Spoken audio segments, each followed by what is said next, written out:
Le damos la bienvenida a los que nos ven a través de las redes sociales. Bienvenidos donde quiera que nos estén viendo. Bienvenidos a esta iglesia Camino de Santidad. Y bienvenidos todos los presentes.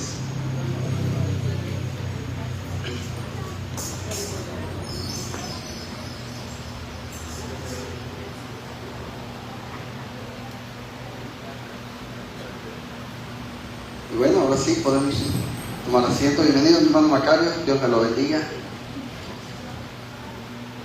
Me da gusto verle. Bueno, bienvenidos una vez más los de casa, los que nos llaman de nuestra hermana Xochitl. Bienvenida. También nos visita por aquí el esposo de mi cuñada, Wilber. Bienvenido, gracias por venir. Y también nos visita una persona que la verdad al verla hoy me dio mucho gusto verla, no porque no me dé gusto ver a los demás, obviamente, pero tenía años imitándolo y digo, nunca puede ir, pero hoy me dio la sorpresa, mi amigo Bernardo. Él, les platico rápido, él fue mi primer jefe en un trabajo. Tenía yo apenas entre 14 y 15 años, hace como 5 de eso, y él fue mi primer jefe. Me conoció yo siendo muy joven, siendo un puberto casi. Yo ya me veo adulto y él se sigue viendo igual que cuando yo lo conocí, igual, así. Pero bueno, ni hablar, es parte del show. A algunos nos afectan más los años que a otros, pero me da gusto verle. A los chiquitos también que nos visitan, ¿verdad? A mi sobrinito Owen, a Dylan, y Miles también. Y bueno, me da gusto estar aquí. Hoy celebramos el Día del Padre. Felicidades a los que somos papás también. Un fuerte abrazo. Y qué mejor manera de celebrarle al mejor Padre de todos, que es nuestro Padre Celestial, estando aquí, ¿verdad? Amén. Bueno, pues vamos a comenzar hoy con la palabra. No sé si van a pasar los niños o quieren dejarlos así, como tú me digas. ¿Los pasan? Okay. Emiliano creo que está en su hora de comida, así que no creo que quiera. Sí va a ir. No es que quiera, es que se va, dice la mamá.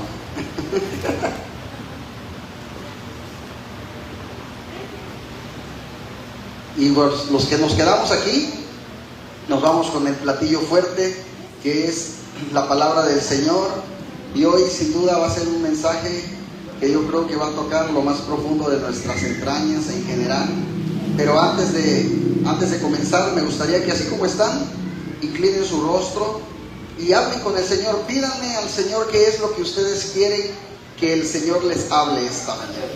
Padre, gracias, Señor, por permitirnos estar aquí. Gracias porque nos das vida, Padre.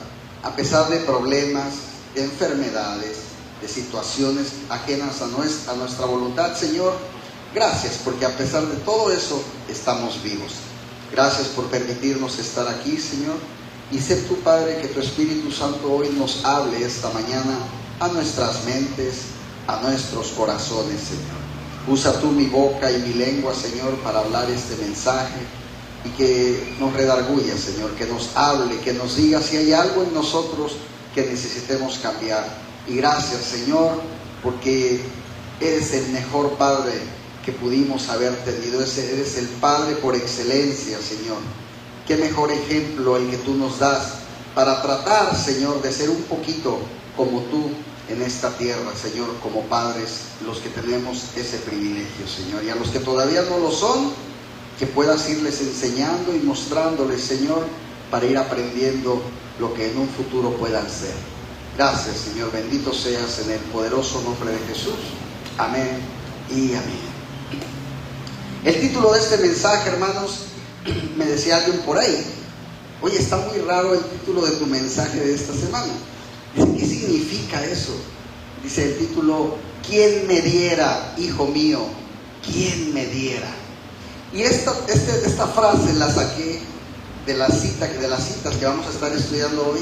Y más adelante, no les voy a decir todavía, van a ver el por qué o de dónde viene esta frase: ¿quién me diera, hijo mío? ¿Quién me diera? En este día, hermanos, vamos a hablar de una historia fascinante. Una historia fascinante, de verdad.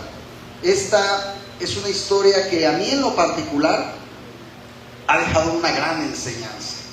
Y yo siempre he dicho que si hay yo creo que todos los que hemos leído parte de la Biblia, o toda la Biblia, o parte, siempre encuentras un personaje con el que dices, yo me identifico con este personaje, siento que en mi vida yo soy ese personaje. Y yo siempre he dicho que yo me identifico mucho con David, en muchos aspectos, y no necesariamente en lo santo, sino precisamente en lo malo que David fue. Y les repito, este mensaje me dejó una gran enseñanza, y es bien sabido, hermanos, que a muchas personas, y yo creo, perdón que lo diga, pero es la realidad, yo creo que un poco más a las mujeres les encantan las telenovelas, ¿cierto o falso? Yo no digo que a los hombres no, pero más a las mujeres. Y tampoco digo que a todas, a la mayoría les encantan las novelas. Y a veces me pregunto yo, ¿por qué ven telenovelas? Y lo digo por lo siguiente. En primer lugar, una telenovela no te deja ninguna enseñanza para bien, casi ninguna, ¿sí? Las mujeres ven que el galán de la novela le fue infiel al protagonista, y entonces ya llega tu esposo de trabajar en la noche con un ramo de rosas, y salen las mujeres, ¿por qué las trajiste? De seguro has de andar con alguna compañera y te remordió la conciencia. Yo lo vi en la telenovela, ¿verdad? Porque en la telenovela Carlos Alberto anda con una compañera rubia. ¿Quién es rubia de tu trabajo? Ya la mero las oigo así, ¿verdad? No, pues Lupita, mi amor, Lupita es rubia. ¡Ah! Ya ves, de seguro es con esa mujer, con Lupita, con la que te andas acostando. Amor, Lupita se jubila este año, tiene 65 años. Entonces, hermanos, no deja nada, güey. Nada, sobre todo a lo que voy, nada edificante sobre nuestro espíritu. Pero mis hermanos, la Biblia tiene historias mucho más emocionantes, porque sobre todo sí nos dejan una enseñanza, y eso es lo más importante. Sí nos dejan un aprendizaje, sí nos edifican espiritualmente. Muchas historias de la Biblia, yo siempre he dicho, están hasta más emocionantes que las películas de Hollywood, se los digo de verdad. La historia bíblica sobre la cual les voy a platicar hoy, fíjense bien, es una historia llena de traiciones, de amores, de odio entre hermanos, de pasión, de celos, etc. Muchos ingredientes que cualquier película o cualquier novela normalmente llevan, pero con la diferencia que esto que les voy a platicar fue algo real, y que aparte, como les digo, nos deja un aprendizaje basado en ¿qué? En la palabra de Dios. Y voy a empezar por contarles esta historia al revés, es decir, primero les voy a contar cómo termina nuestro protagonista, y no precisamente William Levy, nuestro protagonista de la historia. Y nuestro protagonista termina en una tumba. Esta tumba no es como una tumba cualquiera, simplemente es un puñado de piedras que está sobre un cuerpo. ¿Han visto? Creo que algunas veces han visto que algunos perros así les hacen, les echan cal y les ponen piedras. Pues así está esta tumba. Es una tumba no como las que ahora vemos, con unas criptas, con casi unas casas, ¿verdad? Algunos con loseta y toda la cosa. No, es un cuerpo y piedras encima. Es un cuerpo, hermanos, que no es de un mendigo, no es un cuerpo de un esclavo. Este cuerpo que está en esa tumba es nada más ni nada menos que el de un príncipe. Es un hijo de un rey. Y la pregunta sería, ¿cómo es que este príncipe llegó ahí, a esa tumba? Y es más, una tumba fea, son piedras nada más. Y todos sabemos que en la actualidad, les repito, cuando alguien muere, en sus criptas muchos familiares les dedican incluso hasta algunas palabras, alguna frase, algo dedicado a la persona que acaba de fallecer. Te recordaremos tus hijos, etcétera, etcétera, algo, ¿no? Pero si este príncipe hubiera, porque no la tuvo, hubiera tenido una cripta, seguramente las palabras que ahí dirían sería una frase de su padre diciendo: hijo mío Absalón, ¿quién me diera a mí morir yo en tu lugar? Es decir, hijo, yo daría lo que fuera por ser yo el que estuviera bajo esas piedras y no tú. Pero la historia no comienza así. La historia comienza con un rey que gozaba de un buen prestigio, mucho mejor que el del peje. Un buen prestigio, muy querido por su pueblo, un excelente prestigio. Alguien a quien la gente amaba mucho. Se casa con una tercera esposa. Hombres, en ese tiempo estaba permitido, no se me emocionen. Se casa con una tercera esposa de las varias que él llegó a tener, porque se lo repito, se permitía en esos tiempos.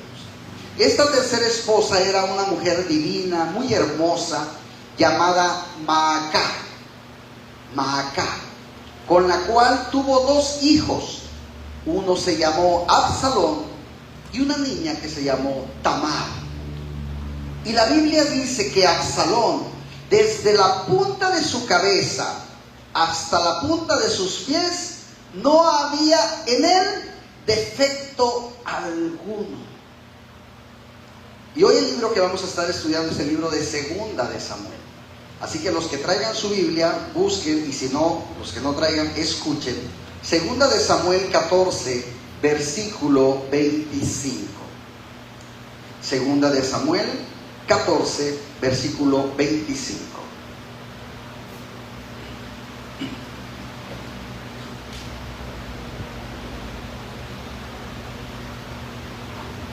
Y dice así la palabra del Señor: y no había en todo Israel ninguno tan alabado por su hermosura como Absalón.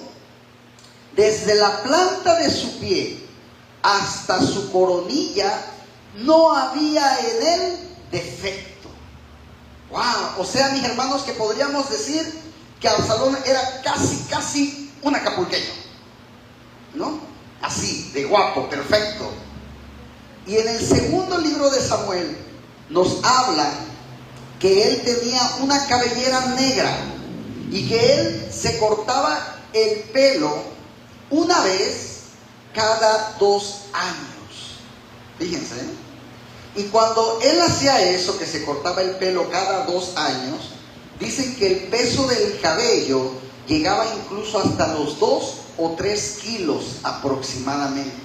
Se lo cortaba cada 2 años, imagínense, ¿no? Entonces, dice Segunda de Samuel 14, 26. Cuando se cortaba el cabello, lo cual hacía al fin de cada año, pues le causaba molestia y por eso no se lo cortaba, pesaba el cabello de su cabeza 200 sicios de peso real. Que eso al lenguaje actual se programan de 2 a 3 kilos del cabello. Imagínense. Tenía una cabellera que inclusive las mujeres envidiaban. Era un hombre muy fuerte. Aparte, hermanos, era el hijo del rey. Era nada más y nada menos que el príncipe Absalón. Y era casi un hombre predestinado al éxito, se podría decir. Imagínense, ojo con esto. Era el hijo del rey. Obviamente era codiciado por todas las mujeres del reino. Era un hombre de rostro y cabellera hermosa. Hasta ahí yo me identifico bastante con él. Pero aparte, al ser hijo del rey, imagínense, pues era millonario el tipo. O sea, todo lo que una mujer podría querer estaba en Absalón, ¿sí? Pero algo sucede, hermanos, que todo esto se va a echar a perder. Y viene la tragedia a su vida. ¿Se acuerdan que hablamos una vez que cuando David cometió el pecado de meterse con una mujer casada, Dios le dijo que sobre su familia habría espada? Era una maldición que iba a haber sobre toda su descendencia. Bueno, algo que nadie esperaba, y esto sucede cuando Absalón tiene ya 20 años de edad. Aquel bebé ha crecido, ahora es todo un hombre. Recuerden que Absalón tiene una bellísima hermana llamada Tamar. Y en este momento de la historia, Tamar tiene 15 años de edad en ese momento. Segunda de Samuel 13, versículos del 1 al 2.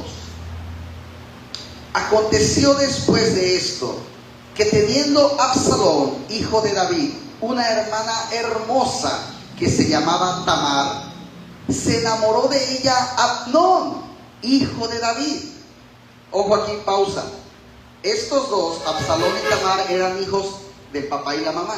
Amnón era el hijo del papá con otra esposa. Entonces, Amnón se enamora de Tamar, de su media hermana. ¿Sí? Hermanos completos, recuerden, Absalón y Tamar. Amnón se enamora de Tamar.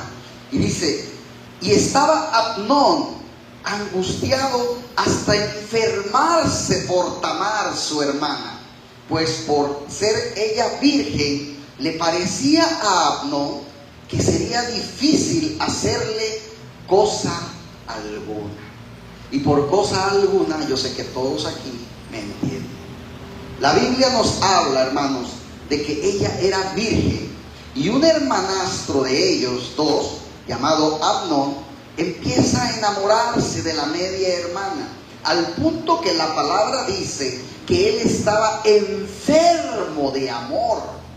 No era un amor genuino, sino un amor enfermizo, un amor pasional, o siendo más fuertes aún, podríamos decir que solo era una excitación al punto máximo. Y sé que me entienden de lo que hablo. Él solo pretendía, hermanos, tener relaciones sexuales con su hermanastra. Pero sabe que eso no se puede, que eso no puede suceder en la familia del rey amado, del rey más querido, el rey David. Y entonces Amnón tiene un primo que se llama Jonadab. Y Jonadab, ojo con las amistades que influencian en nosotros, porque Jonadab viene y le dice a Amnón, mira Amnón, yo veo pues que tú deseas a Tamar.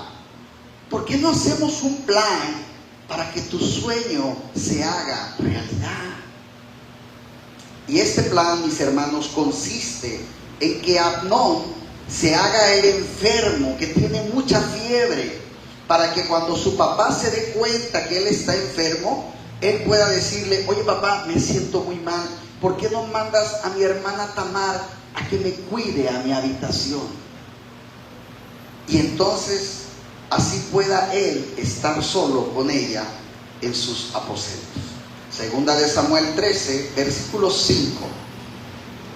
Y Jonadab le dijo, acuéstate en tu cama y finge que estás enfermo, y cuando tu padre viniere a visitarte, dile, te ruego que venga mi hermana Tamar para que me dé de comer y prepare delante de mí alguna vianda, para que al verla yo la coma de su mano. Y hacen esto, hermanos, según lo planeado. David manda a Tamar a cuidar a Amnón, y la violación planeada es efectuada. Pero la Biblia dice que el odio con el que la aborreció después fue tan grande como el amor enfermizo que le tenía antes de su plan malévolo. Segunda de Samuel 13, versículo 15, dice, luego la aborreció Amnón con tan grande aborrecimiento que el odio con que la aborreció fue mayor que el amor con que la había amado. Y le dijo a Amnón, levántate y vete. Y esto es lo que está viendo el héroe de nuestra historia, Absalón, su hermano. Absalón tiene 20 años y se ha dado cuenta que su hermana Tamar ha sido violada. No puede creer lo que su hermanastro le ha hecho a su hermana. Y entonces ahora Absalón, hermanos, pide hablar con su padre, el rey David. Y en estos tiempos, mis hermanos, los violadores eran apedreados en público. Eso es lo que le pasaba a un violador. Eran apedreados. Y Absalón quiere eso, quiere venganza, quiere justicia. Y le dice a su padre, David, tienes que hacer algo. ¿Sabes por qué? Porque han deshonrado a mi hermana. Tú tienes que hacer algo. Pero David ve las cosas desde otro punto de vista. David piensa, quizás esto lo vamos a poder arreglar aquí en el palacio, entre nosotros, sin que nadie se dé cuenta. ¿Cómo voy a sacar a mi hijo a la plaza para que lo apedreen por violador? Van a decir que quizás soy un mal padre. ¿Cómo puedo gobernar Israel si ni siquiera puedo gobernar mi casa? La Biblia dice que David ignoró lo que pasó. Imagínense esto. Pero Absalón no lo ignoró. Y esperó 2 años que su papá hiciera justicia. Ahí esperando. A ver cuándo vas a castigarlo. A ver cuándo vas a decir algo. 2 años. Piensa que su papá no es justo. No es justo. Ahora Absalón tiene 22 años y ahora es él el que está planeando vengar a su hermana. Absalón inventa una fiesta familiar. Hay que hacer una fiesta. Ya ven que antes hacían fiestas hasta porque pasó la nube. Hay que hacer una fiesta. Invita a todo el pueblo. Y ahora Absalón ha contratado a un sicario, a un asesino a sueldo, para que cuando él le ordene en la fiesta, mate a su medio hermano Abnón. Y está la fiesta a todo lo que da, están bailando por allá, por acá están sirviendo la barbacoa, está todo el guateque, como dicen en mi pueblo, ¿verdad? Y él le dice a Tamar, hermana, el día de tu venganza, hermana, está cerca. Y su hermana le dice, no, hermano, no te preocupes, ya eso pasó, ya déjalo así, es más, yo ya lo olvidé. Pero él le dice, no, quizás tú lo olvidaste, pero yo no. Y eso es cuando un corazón se va llenando de rencor y de odio. ¿Sí? Yo no lo he olvidado. Y no fue él el violado. Para más, la violada dice que ya lo olvidó, pero él dice, yo no lo he olvidado. Cuando nadie lo espera, hermanos, el asesino, a la orden de Absalón, mata a Abnón por la espalda, enterrándole un puñal casi hasta el mango. Y ahora la fiesta se ha hecho un desastre. Ahora está satisfecho. Se ha vengado y, como algunas personas dicen, la venganza es un plato que se come, ¿cómo? En frío. Esto le cuesta el exilio a Absalón. Tiene que irse del reino porque ahora pedirán por su cabeza por el asesinato intelectual de Absalón, de Abnón. Pero Absalón es listo, se escapa y se va. Como dicen, mejor que digan aquí corrió que aquí quedó. Van a descubrir que yo fui el que lo mandó a matar, yo me voy. Segunda de Samuel 13:34 solamente dice, y Absalón huyó. Es todo lo que dice. 13:34. Y Absalón huyó. David, su padre, ahora, hermanos, está triste. ¿Saben por qué? Acaba de perder a 2 hijos. El asesinado y el asesino. 2 años después, fíjense, se va. Y 2 años después, el comandante, aquel llamado Joab, que alguna vez vimos en otra historia, le dice, ¿sabes qué, David? Yo creo que ya es hora de que tú perdones a tu hijo Absalón. Ya pasaron 2 años de aquel asesinato, ya perdonado. David no quería, pero termina aceptando. Y aunque ahora lo perdona y regresa, ahora él ya no se sienta a comer en la mesa del rey. Come por allá, a escondidas. Y esto, hermanos, termina siendo como un perdón, pero a medias, ¿no? Como cuando sí te perdoné, pero todavía sigo enojado contigo, sí te perdoné, pero no olvido. Ese no es un perdón, ¿sí? Y esto obviamente no va a mejorar la relación padre-hijo, no mejora, sino todo lo contrario, ¿no? Me mandaste a traer y resulta que ahora me tratas peor que a tus criados, cuando yo soy el príncipe. Absalón ahora tiene más odio a su padre, porque ahora lo han limitado de muchos privilegios que podía tener como príncipe, como hijo de un rey. Ahora Absalón es un hombre que ya tiene casi 25 años de edad. Y ahora él se para en la puerta de la entrada del pueblo, donde toda la gente llegaba para hacer sus negocios, para venir a platicar con David, a pedirle consejo a David. Pero Absalón se pone en la puerta, ¿sí? Y ahí todo el mundo lo conocía. ¿Por qué lo conocían?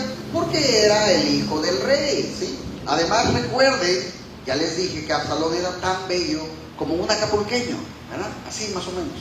Segunda de Samuel 15, versículo 2, dice: y se levantaba Absalón de mañana y se ponía a un lado del camino junto a la puerta. Y a cualquiera que tenía pleito y venía al rey a juicio, Absalón le llamaba y le decía, fíjense, ¿de qué ciudad eres? Y él respondía, tu siervo es de una de las tribus de Israel. Entonces Absalón le decía, mira, tus palabras son buenas y justas, mas no tienes quien te oiga de parte del rey. Y decía Absalón, ¿quién me pusiera por juez en la tierra para que viniesen a mí todos los que tienen pleito o negocio, que yo les haría justicia? Y esto me recuerda mucho que en algunas iglesias pasa, obviamente aquí no, que luego dicen, oh, sí, es que el pastor no tiene tiempo de ir a verte. No, si yo fuera pastor, yo te iba a dar, yo claro que yo iba a tener tiempo para andar viendo. Oye, ¿y no te ha ayudado el pastor?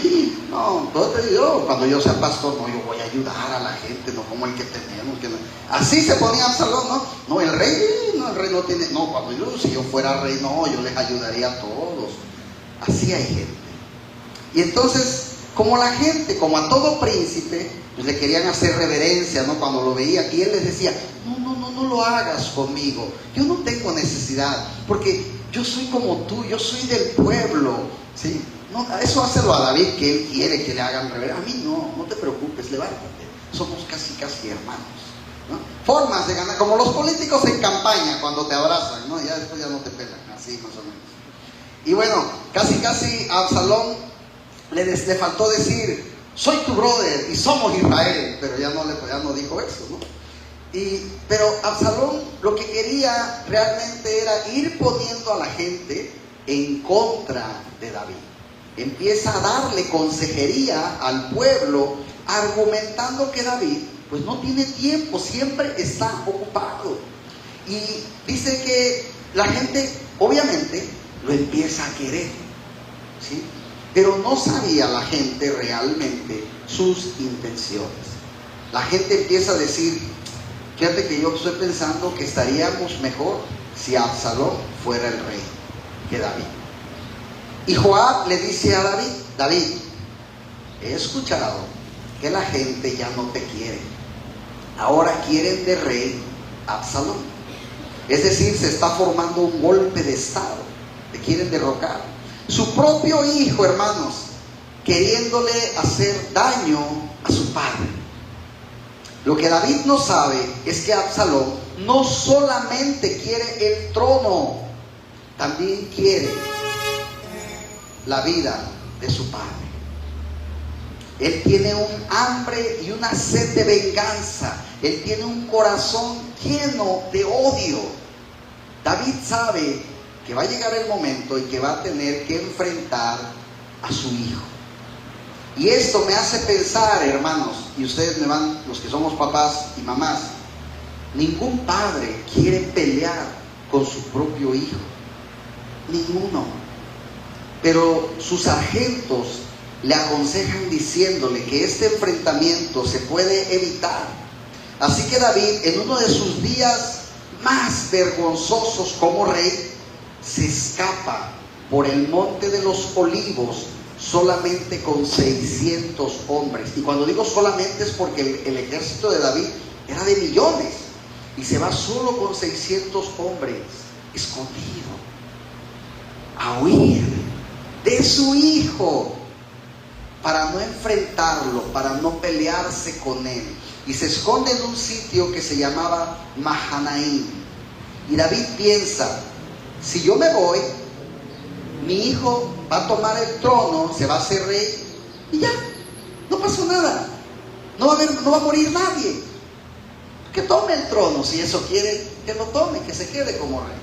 Lo que David no sabe es que su hijo también quiere su vida.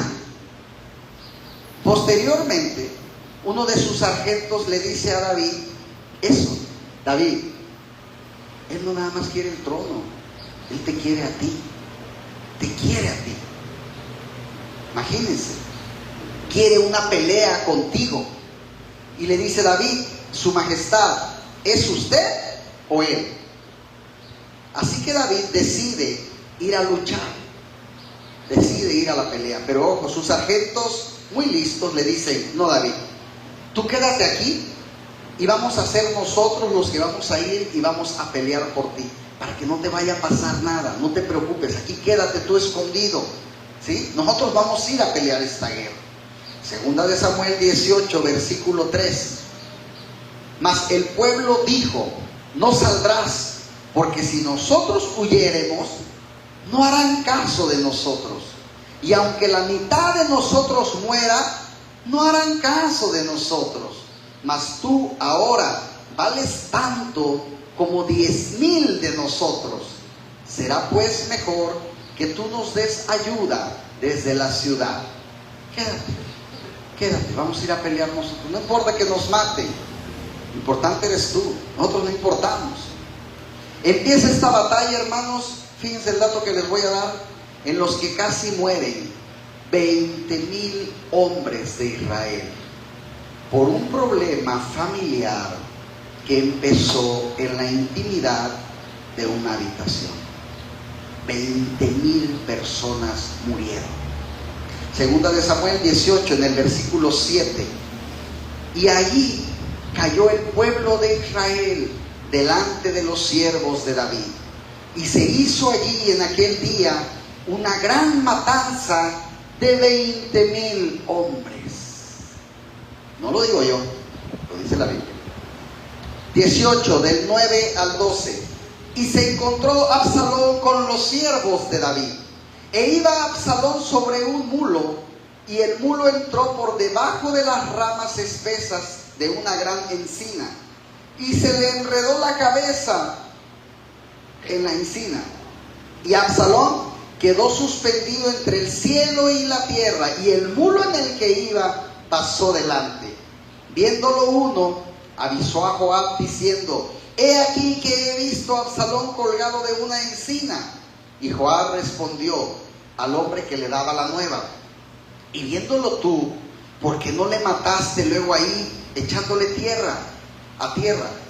Me hubiera placido darte 10 siclos de plata y un talabarte. El hombre dijo a Joab: aunque me pesaras 1,000 siclos de plata, no extendería yo mi mano contra el hijo del rey. Porque, ojo aquí lo que va a decir: porque nosotros oímos cuando el rey te mandó a ti y a Abisai y a Itai diciendo: mirad que ninguno toque al joven Absalón.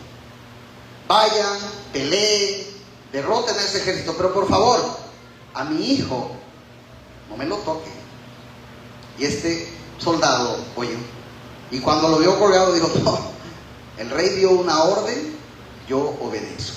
En esta batalla Absalón, mis hermanos, se da cuenta que David no está en la pelea, lo busca, lo quiere matar, y no ve que no está entre todos los soldados. No vino al que él quería matar, me engañaron, dice.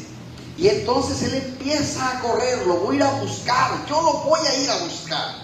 Y en esa persecución, su cabello, acuérdense que se lo cortaba cada 2 años, se le enreda en una rama de un árbol. El caballo sigue y él queda colgado. Y lo pueden encontrar hasta en imágenes de Google, aparecen las imágenes. No es la foto, obviamente, no había cámara en ese tiempo. Y entonces los soldados lo alcanzan y le avisan a Joab, o sea, ya lo vieron, avisan al comandante. Y le avisan a Joab, aquel coronel que en su momento fue el que le pidió a David que lo perdonara para que ya regresara. ¿Sí? Joab llega y le pregunta al soldado, ¿por qué no lo mataste? Si ya está ahí, ¿por qué no lo mataste? Y el soldado le explica que David dio la orden que a su hijo no se le tocara. Y Joab practica tiro al blanco con el corazón de Absalón.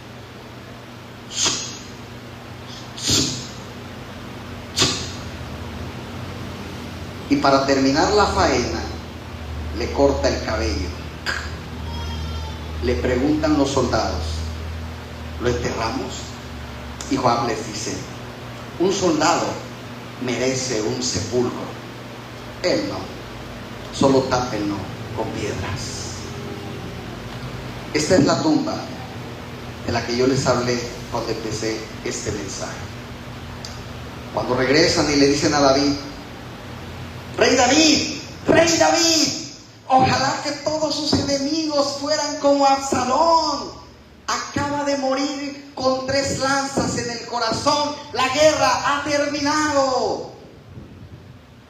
Pero David no puede creer lo que está escuchando. Pidió que a su hijo no le hicieran daño. Y por supuesto que esta noticia él no la va a festejar. No le importa a David en ese momento que acaban de morir 20,000 hombres. No le importa.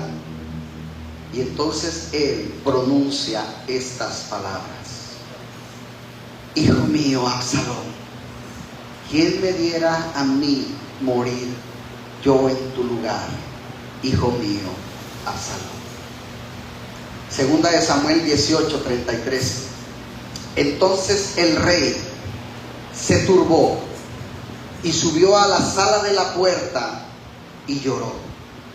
Y yendo decía así: Hijo mío, Absalón, hijo mío, Absalón, ¿quién me diera que muriera yo en lugar de ti, Absalón, hijo mío, hijo mío?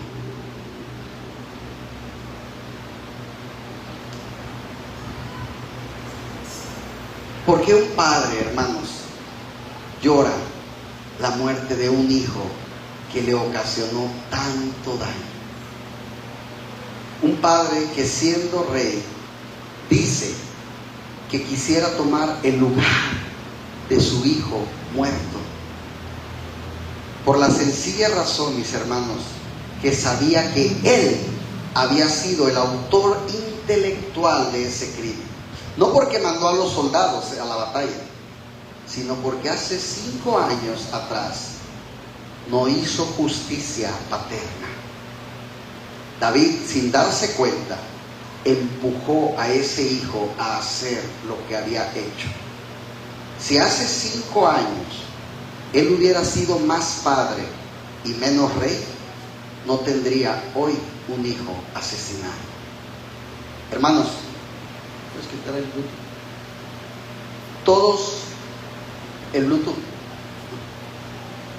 Todos en algún momento, hermanos, un hijo. Y no hablo precisamente de la muerte, pero sí de despedir a un hijo el día que quiera emprender el vuelo y caminar sus propios caminos. Porque esos pequeños que hoy corren en la casa, mañana les van a nacer alas y querrán volar. Ese día va a llegar. Llegará el día, mamás, en que ese hijo te dirá: mamá, voy a casarme porque estoy enamorado de esta chica. Y aunque tú digas, no te puedes casar, apenas tienes 36 años, no sabes nada de la vida, ese día va a llegar. Llegará el día, papás, en que nuestras princesas se van a casar, se van a enamorar. Y aunque digamos, mi pequeña no pudo haberse enamorado de eso, será el hombre que la va a desposar. Ella dirá que está perdida enamoradamente de él y dejará la casa, la comodidad que le hemos dado por iniciar su aventura de amor, donde quizás no tenga ni para comer. Pero eso, hermanos, va a ocurrir. Tarde o temprano, hermanos, los hijos van a emprender el vuelo. Dice alguien: ¿quieres que te diga cómo es el corazón de un hombre? Dame 5 minutos con su hija. ¿Quieres que te diga cómo es el corazón de una mujer? Dame 5 minutos con su hijo. Nuestros hijos, hermanos, nos conocen, saben exactamente cómo somos. Ellos nos ven cómo reaccionamos a la presión, cómo somos cuando tenemos y cuando no tenemos dinero. Ellos saben cómo somos cuando estamos felices y cuando estamos tristes. Nuestros hijos incluso saben si somos hipócritas o no. Ellos son los mudos testigos que ven que levantamos las manos en la iglesia, pero criticamos al hermano en casa. Ellos lo saben. El día de la despedida del hogar va a llegar.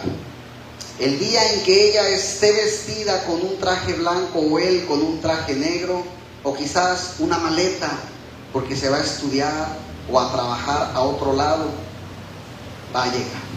Ese día, hermanos, ese día nos arrepentimos de palabras que dijimos en momentos de ira que nos marcaron para siempre. Burro, torpe, inútil, infeliz, estorbo.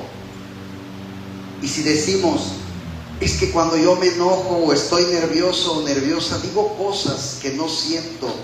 Sí, pero esas palabras marcan para siempre.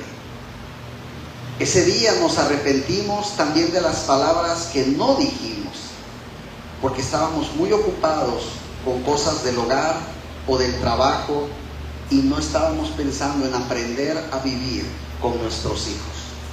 Esos pequeños que hoy nos avientan la pelota para jugar y les decimos: estoy trabajando, no molestes, vengo cansado, estoy viendo la novela, es que estoy en el Face, es que estoy contando el dinero para ver cuánto tenemos.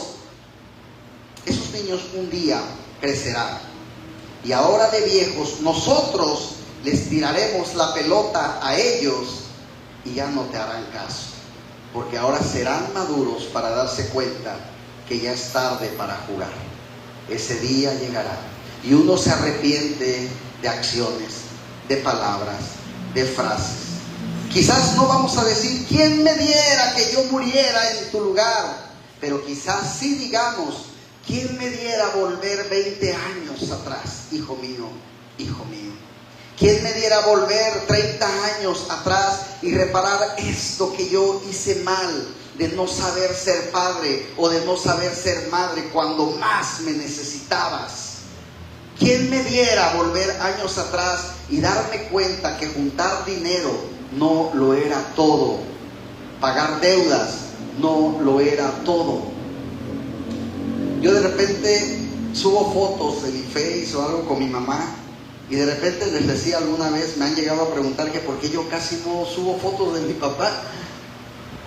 Y le decía: es que yo no puedo decir mucho de un padre que solo yo sabía que vivía en casa porque veía su ropa o sus zapatos, pero que nunca estaba ahí porque siempre le interesaba más trabajar, y cuando descansaba le llamaba más la atención ir a jugar billar que jugar conmigo.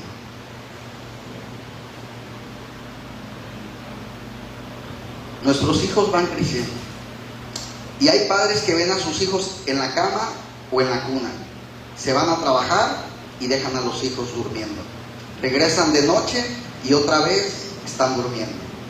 No sabemos qué piensan, de quién se enamoraron, y un día nos sorprendemos de que ya no nos hablan, ya no nos dirigen la palabra, y el pequeñín que hasta no hace mucho nos hablaba, hoy solamente nos dice, sí, no, ajá.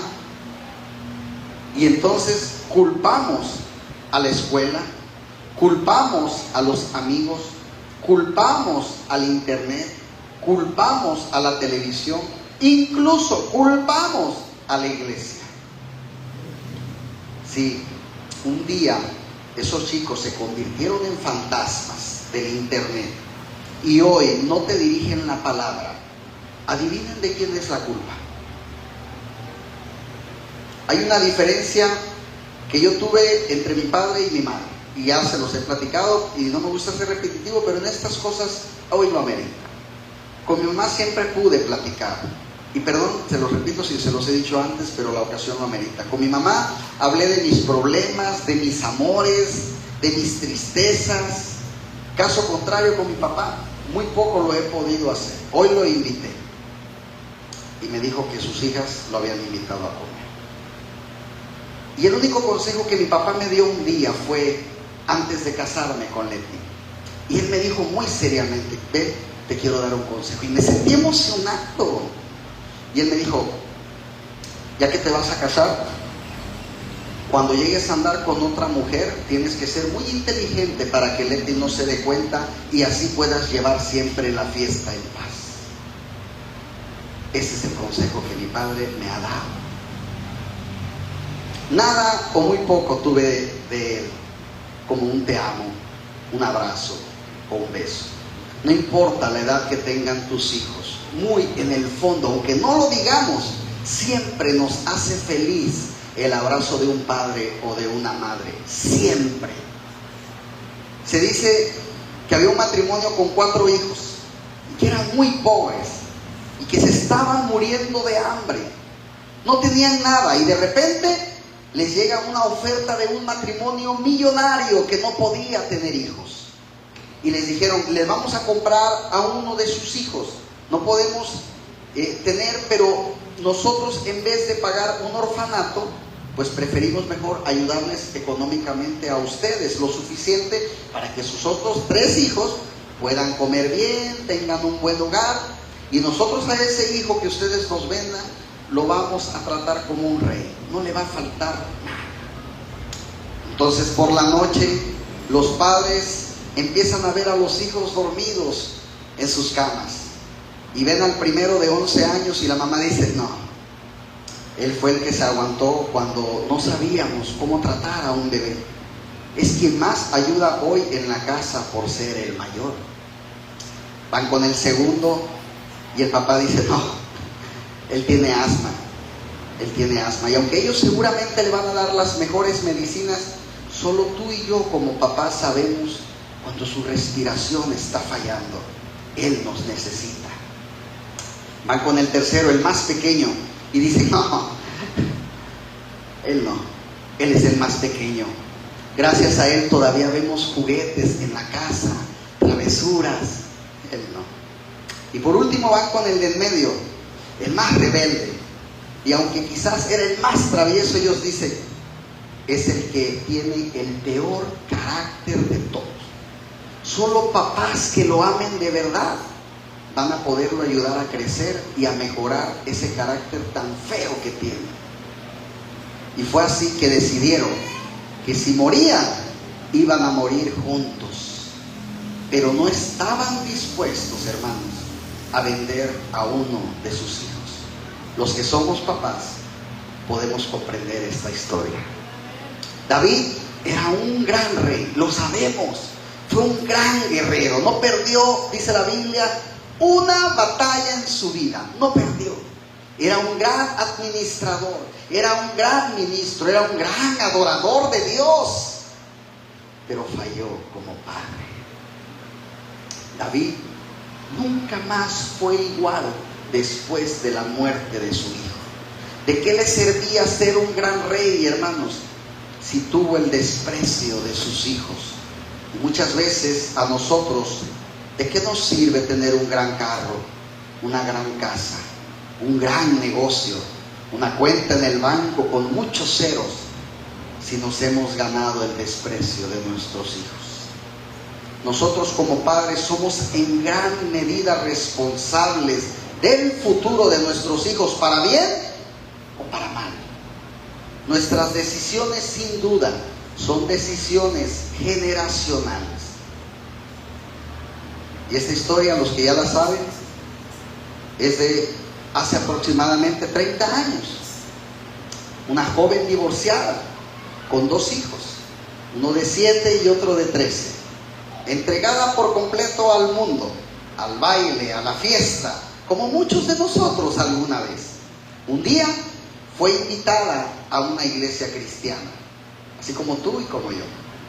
Y aunque ella al principio no entendía mucho lo que se predicaba de la palabra de Dios, le gustaba estar ahí, disfrutaba cantar las alabanzas. Poco a poco ella empieza el proceso de que Cristo empieza a transformar su vida. Esta mujer decide entregarle su vida al Señor y a Dios, y entonces el Señor empieza a transformar su vida, ¿sí? Ella sabía, hermanos, que estaba tomando una decisión generacional, ¿sí? Y ella oraba diciendo: Señor, yo te entrego a mis hijos, a ese de 7 y al de 13. Y sé que un día, Señor, ellos te van a servir. Ella pensó que hasta ahí, ya con eso ya cumplí, ya le pedí al Señor, ya me voy, hasta ahí. Lo que ella no sospechaba es que uno de sus hijos, el de 13, el más gordito, siempre digo, muchos años más tarde, iba a estarles compartiendo la palabra de Dios esta mañana a ustedes aquí. Casi 30 años después. Y saben, eso es una decisión generacional. Mi mamá me ha visto ya sirviéndole al Señor y me ha dicho: hijo, yo tuve algo que ver en eso. Y le digo: sí, tú tuviste mucho que ver en eso. Su decisión cambió mi vida. Su decisión de mi mamá cambió la vida de mis hijos. Ha cambiado la de mi esposa. Lo hizo en su mamá, mi suegra que ya falleció, y sigue haciéndolo en su familia. No crean, hermanos, no crean que lo que nosotros decidamos hoy no afecta a nuestra familia. Que no nos reunamos, por favor, alrededor de un ataúd, alrededor de una maleta o de una habitación vacía, y que como padres digamos: ¿quién me diera a mí regresar 20 años atrás? Hoy es el día de enmendar. Hoy es el día de decir: hijo, hija, ¿qué te pasa? Es el día de entrar a ese cuarto o de irlo a buscar si es necesario. Hablar con ese joven que hoy ya no te habla. Es el día, si es que está muy lejos, de escribir ese mensaje, o mejor aún, de hacer esa llamada. Hoy es el día de arreglar nuestra situación con nuestros hijos, arreglar nuestra situación con nuestros padres. Nadie te dice que tú mañana vas a estar vivo. Nadie te lo asegura. Muchos hijos quisiéramos, hay que decir la realidad, que dijera la Biblia: honra a tu padre y a tu madre si se lo merecen. Nos gustaría que dijera así. A ver, no te lo mereces, no te voy a honrar. Pero la Biblia dice: los honras y se acabó. Hayan sido buenos o malos padres, honra a tu padre y a tu madre. Sean como hayan sido, duros, regañones, orgullosos, desamorados, lo que sea, honra a tu padre y a tu madre. Ninguna historia triste te puede robar las bendiciones que Dios tiene para tus hijos. El día de la despedida, hermanos, va a llegar, lo queramos o no. Sépanlo, los padres que están jóvenes, no todo en la vida es trabajar, no todo en la vida es juntar dinero. A veces sin querer me doy cuenta, por ejemplo, yo solo, que no he platicado últimamente mucho con mis hijos. Entonces me obligo a parar para poder saber de ellos, ver una película juntos, ir a comer, hablarle a mi hija, ir a verla. Hija, ¿cómo estás? ¿Qué necesitas? Todavía no es tarde. Todavía se está a tiempo de poder solucionar las cosas. Qué bueno decirles a los hijos: te di lo mejor, te di lo que yo sabía, te di lo que Dios me enseñó. Y es que cuando lleguen las canas, que en algunos ya estamos empezando a tener más pronto, las arrugas en nuestras caras, nuestros últimos días, podamos decir a nuestros hijos: te di lo mejor, te di mi tiempo, te di mi amor y te enseñé a conocer a Cristo. Esa es la mejor herencia que le puedes dejar a tus hijos. Enséñales a conocer a Cristo, y que tú y yo no nos lamentemos con palabras que dijimos en momentos de enojo. Hoy es un buen día, hermanos, para analizar cuánto tenemos que mejorar. Y mi intención, hermanos, no es ponerlos tristes. Mi intención es que reflexionemos, que el Espíritu Santo hable hoy a nuestros corazones.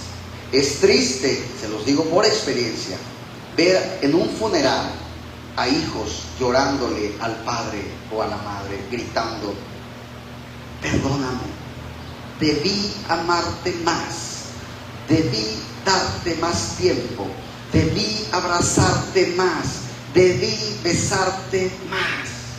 Es triste. Hoy es el día de unirnos, de decir: vamos a enmendar aquello que hemos hecho mal. Así como estás, inclina tu rostro y habla con el Señor. Si hay algo que tengas que pedirle perdón, es el momento. Padre, has hablado este día, Padre, a tu pueblo. He hablado, Señor, lo que tú pusiste en mi corazón que hablara. Hoy es el día que tenemos que arreglar toda mala situación. Abraza esta tarde, hermano, si tienes a tu lado a un ser querido, a tu padre, a tu madre, a tus hijos, abrázalos. Abrázalos. Ya no te retengas más. Y si estás sola hoy, abraza al hermano que tengas a un lado. Pero abraces. Abraces. Espíritu Santo, abrázanos. Abraza esta tarde a todo aquel que de niño no tuvimos ese abrazo, que hasta el día de hoy seguimos necesitando. Padre, sé tú mi Padre. Ese Padre que yo quería que me dijera: hijo, he regresado de trabajar, te amo mi niño, te extrañé. Sé tú, Señor, ese Padre que abraza, que consuela. Dejemos de ser adultos por un rato y seamos niños. Y seamos como esos niños que se lanzan a los brazos del Padre diciendo: papá, Abba, Padre, te necesito. Estoy cansado de tener problemas, estoy cansado de solo trabajar para pagar cuentas. Quisiera ser niño. Si pudiera volver 30 o 40 años atrás, con todo gusto lo haría. Pero gracias, Señor, porque siempre has estado pendiente de mí. Eres el Padre que siempre soñé. Dame más de tu presencia, dame más de tu amor. Consuélanos, Señor. Señor, ayúdanos a arreglar nuestras situaciones con la gente que amamos. Ayúdanos a ser mejores madres, a ser mejores padres, mejores abuelos, mejores hijos. Gracias, gracias, gracias, amado Jesús. Gracias por este día, Señor. Gracias por tu palabra. Enséñanos, Padre, a amar más. Enséñanos a besar más. Enséñanos a abrazar más a nuestros padres y a nuestros hijos. Y si tu papá está vivo, yo te invito a que hoy le hables y le digas que lo amas. Y si tu padre, tu madre ya no están en esta vida, abrázalos en este momento en tu corazón y pídeles perdón. Si hay algo en que hayas fallado como hijo, como hija, pídele perdón. Y si tienes a tu padre en físico, abrázalo. No te reprimas más. ¿Qué importa si has sido buena madre o no? ¿Qué importa si has sido un padre bueno o no? Abrázalo. Y no tengas que llorar en una tumba, en un ataúd, queriendo regresar años atrás para poder dar ese abrazo que hoy no estás dispuesto a dar. Para decir ese te amo que hoy no estás dispuesto a decir. Señor, quita todo orgullo, quita todo candado, derriba toda cosa que obstruya nuestro fluir en nuestros sentimientos, en demostrar el amor que podamos tener, y quita todo rencor, toda falta de perdón que haya en nuestros corazones. Límpianos, Espíritu Santo, para que cada día podamos ser un poquito más como tú, Señor. Y a los que somos papás, danos la sabiduría, Señor, para ser mejores padres cada día. No somos perfectos y nos falta mucho para ser el Padre que por excelencia tú eres. Pero ayúdanos, Señor, a que cada día seamos mejores padres que ayer. Gracias, Señor, te damos en el poderoso nombre de Jesús. Amén y amén. Un aplauso al Señor, mis hermanos, porque Él se lo merece. Gloria a Dios. Gloria a Dios. Bueno, pues espero que este mensaje pueda llegar a lo más profundo de nuestros corazones.